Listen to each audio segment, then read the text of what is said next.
প্রথম যে প্রশ্নটা আমরা আলোচনা করব সেটা হলো যে একটা গতিশীল ইলেকট্রনের ভর দেওয়া আছে 35.8 × 10⁻³ কেজি, অর্থাৎ আমাদের গতিশীল ইলেকট্রনের ভরকে আমরা সবসময় জানি যে m বলা হয় এবং স্থির ইলেকট্রনের ভরকে বলা হয় m0, এবং বলা আছে যে এর গতিশক্তি কত। আমরা সবাই জানি গতিশক্তির সূত্র হলো E =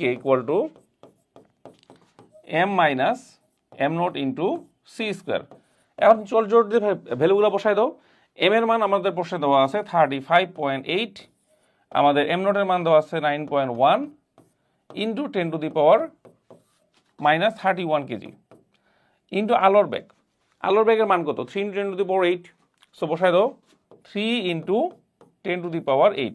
তো এই ক্যালকুলেশনগুলো করার উপায় হইলো যে তুমি সবার আগে কি করবা, যে 10 এর ঘাতগুলোকে আলাদা করে নিবা। যখন তুমি 10 এর ঘাতগুলোকে আলাদা করে নিবে ভাইয়া, বুঝছো, তখন তোমার এই পূর্ণ সংখ্যাগুলো আলাদা করে নিবা, তখন তুমি অ্যাপ্রক্সিমেটলি বুঝতে পারবা যে এখানকার কোন উত্তরগুলো তোমার হইতে পারে।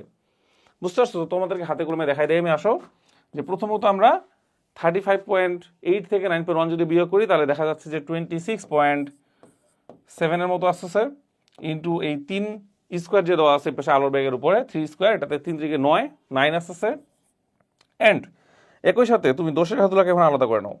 দোষের ঘাতগুলোর মধ্যে এখানে আছে 10⁻31 আর 10⁻8 এর উপর স্কোয়ার করলে হয় 10⁻16, সো +16। এখন তুমি যোগ বিয়োগ করো এবং এটা আমাদের কি হিসেবে এলো? জুল এককে বেরোলো। কিন্তু তুমি একটু এমসিকিউর অপশনগুলোর দিকে তাকাও, সবগুলো দেওয়া আছে ইলেকট্রোভোল্ট এককে। ইলেকট্রোভোল্ট এককে, যেহেতু ইলেকট্রোভোল্ট এককে সব দেওয়া আছে, দ্যাটস ওয়াই তোমাকে কিন্তু ইলেকট্রোভোল্টে আনার জন্য এই পুরা মানটাকে আবার ভাগ করতে হবে কত দিয়ে? ইলেকট্রনের চার্জ 1.6 × 10⁻19 কুলম দিয়ে। তাহলে দোষের আরেকটা ঘাত চলে আসলো। এটাকে এখন ওর সাথে কি করবা? 10⁻19 যদি উপরে উঠে যায় তাহলে যোগ করতে হবে, ঠিক আছে?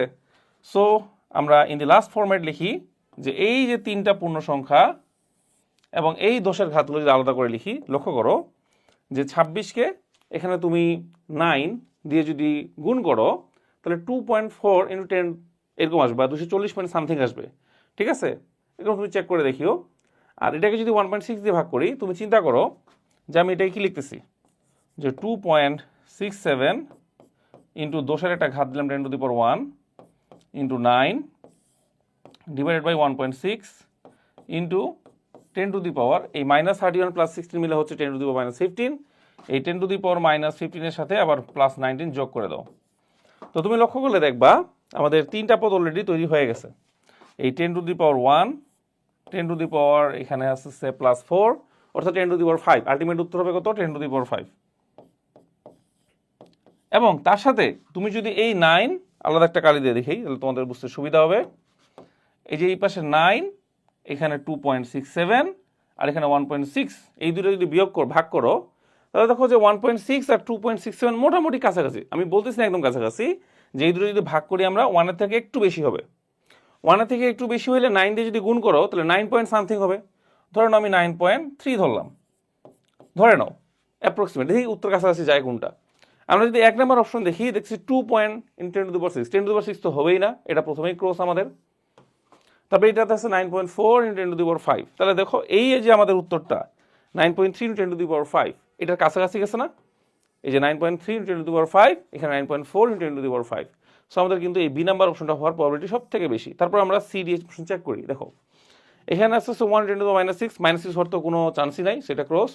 এখানে 2 × 10⁻6, এটাও হওয়ার কোনো চান্সই নেই, এটা আমাদের ক্রস।